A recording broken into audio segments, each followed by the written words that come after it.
because by that point HSBC backed down. And they sent their PR guy out to say, whoa, wait a minute, we're a customer service agency. We would never have done this if we'd known that anybody was going to be unhappy. Right? And the ability to do this sort of thing with a straight face is why PR people are well paid, and out he went and said this. But of course, he was lying, because HSBC didn't back down because the students were unhappy. They backed down because the students were unhappy and organized. And that's the change here, right? Just because the students were geographically dispersed no longer meant that they were also not socially coordinated. And that's a big shift, right? When we see organized activity, we generally assume that there's managerial oversight as well, right? But this is an example of organized activity with no managerial oversight. And that is one of the big changes. Organizations no longer have a monopoly on organized activity. And the idea of organization and organized activity have traveled together for so long that we often think that they're almost synonymous. But in fact, not only are they different, they're being decoupled by a medium that allows groups to come together and do this. So not to put too fine a point on the nature of this change, we, and by we I mean our historical generation, we are living through the largest increase in expressive capability in the history of the human race. Right? That's a big claim. So let me try and back it up for a moment. There are only 4 media revolutions prior to this one that could weigh in the same scale. The first one, the most famous, the printing press, movable type, oil-based ink, the thing we loosely group together under the idea of the printing press, considered as one long period of revolution. The second was two-way communication, first the telegraph and then the telephone, right? The idea of conversational back and forth between two nodes. The third was the rise of recorded media, media encoded onto objects in ways other than alphabetic. First images, then sound, then moving images with sound.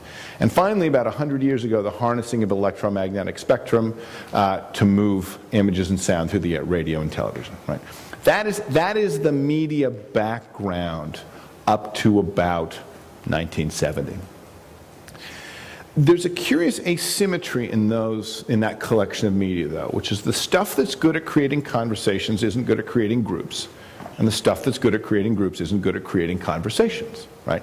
You could either have a broadcast pattern, here's a magazine, here's a book, here's radio, television, whatever it is, where something comes from the center and goes to many people at the edges. Or you could have a two-way conversation between two people. The pattern you couldn't have was many people having two-way conversations together. We had one-to-many and we had one-to-one, but we didn't have many-to-many. So along comes the internet, right? And more latterly digital networks as the phone network is being pulled into the same thing. So this drawing, which looks a little bit like a peacock hit a windscreen, is Bill Cheswick's map of the internet. He's a researcher first at AT&T and then at a company called Lumata. And all he does is he traverses the network looking for the topology of connections between computers in the network core. So what the internet is natively good at doing is supporting group activity. Right? It's the first medium in history that's got many-to-many conversation, communication, collaboration as a native part of its repertoire. And that's the background to the other kinds of communication effects we're seeing.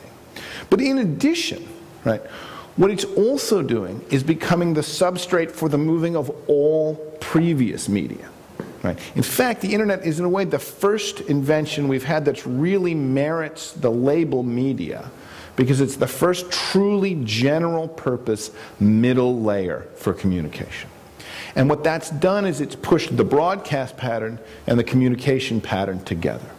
So when you look at high dynamic range photography on Flickr, right, there's a broadcast pattern, here's a photo, why don't you look at it? It's just the publishing model. But the fact that the group looking in at it can come and start talking laterally to one another, that a conversation can form around digital objects, is a big change. Right? Now, in this decade, one of the biggest changes we've seen isn't just the spread of a general purpose media that supports the many-to-many pattern. It's also increasing access by amateurs, right? When I say that we're seeing the largest increase in expressive capability, that's because when I get a television, when I buy a television or a radio, the size of the audience has grown by 1, but the number of producers of radio and television has not budged at all. When I buy a computer, right, the number of consumers of digital content has risen by 1, but the number of producers of digital content has also risen by 1. Every machine can both consume and produce, unlike radio, unlike television. When you buy a book, the printing press doesn't come for free. When you buy a computer, it does. Right? And that means that everybody who plugs into the network becomes a producer, right? And again, to take this example of digital photography, plainly in this decade, that's been the enormous change, right? And what have we done with all of this access and this ability to syndicate digital photographs?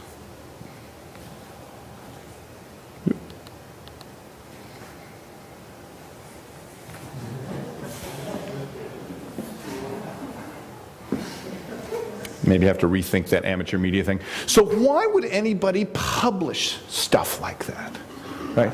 And the answer is, it's not for us, right? We're so used to putting something out in the public eye being an incredibly difficult and expensive proposition that we're completely unused to the idea, right, that there can be things that are in public but not for the public, right? Anything that's out there to catch your eye, someone has spent a lot of time thinking about in order to get in front of you, except now not, right?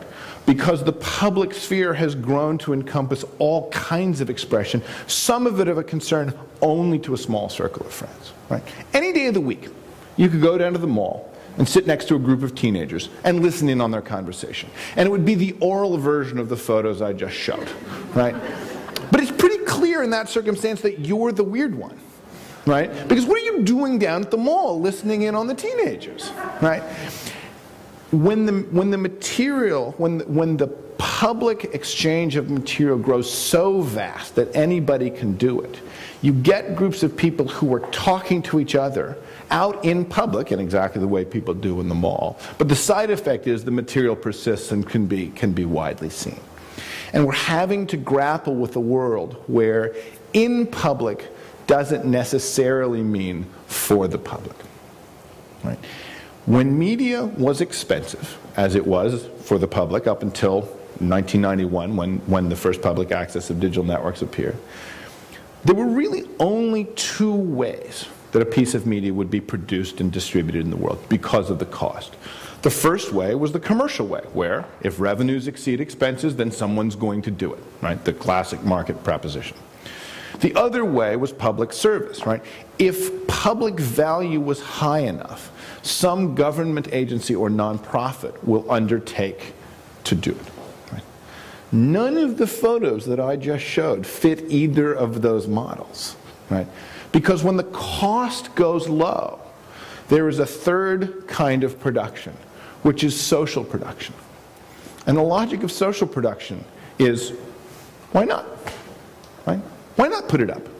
Right? What's the downside? If the cost is so low that we don't have to make either the revenue calculations or the public service calculations, why not put it up? Right? And so we see this incredible profusion of media spreading in this way. Right?